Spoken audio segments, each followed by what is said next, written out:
vê esse resultado da pesquisa do Banco Central a respeito da queda dos cheques e também do aumento das transações bancárias eletrônicas, né, principalmente internet, caixas eletrônicos, tem crescido bastante, o pessoal utilizando a internet. Como você vê essa movimentação, esse ritmo?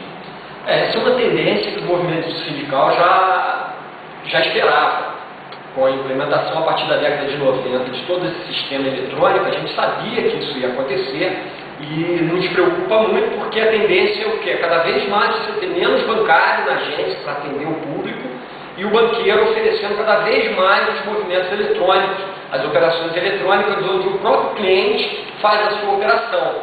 E da mesma forma que há esse aumento de utilização dos meios eletrônicos, também vem as fraudes, que o Banco Central se omitiu em dizer. A quantidade de fraudes que existe também aumenta na mesma proporção, principalmente no que se diz respeito a cartão de crédito. Aquelas compras por crédito, compra em site, isso tudo está tendo um aumento de fraude muito grande. Nos preocupa e é um alerta também ao cliente e usuário que se utiliza desse meio de pagamento, não só pelas fraudes, mas também ele está pagando por isso. E prova disso é o lucro que os bancos estão tendo com essas tarifas. Você tem uma ideia, de janeiro a setembro foram 8 bilhões arrecadados em tarifas, contando esses pacotes, porque quando você abre uma conta no banco, ela já vem um pacote que você vai escolher as operações que você quer. Hoje, por exemplo, é inviável você ter um pacote com mais de um talão de cheque por mês para você utilizar. Então ele é quase que forçado a ter as movimentações eletrônicas, TED, DOCs, que também é uma reivindicação do movimento sindical na parte de segurança bancária.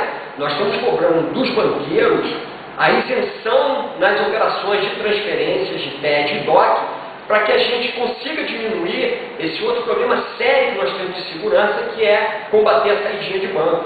Se o banqueiro não cobra aquela tarifa de TED ou DOC para você transferir um dinheiro, você não vai sacar na boca do caixa e levar o dinheiro para o teu cliente ou uma transação que você vai fazer. Você vai fazer a operação, creditou na conta, você tem um documento comprovando que você fez a operação, você não precisa sair com esse dinheiro. Mas o banqueiro não quer abrir mão dessas tarifas que ele arrecada. Então, muito nos preocupa em virtude da mão de obra, que a gente sabe que o banqueiro vai querer cada vez mais diminuir o seu número de trabalhador nas agências, que seria a forma correta para que você fizesse essas operações.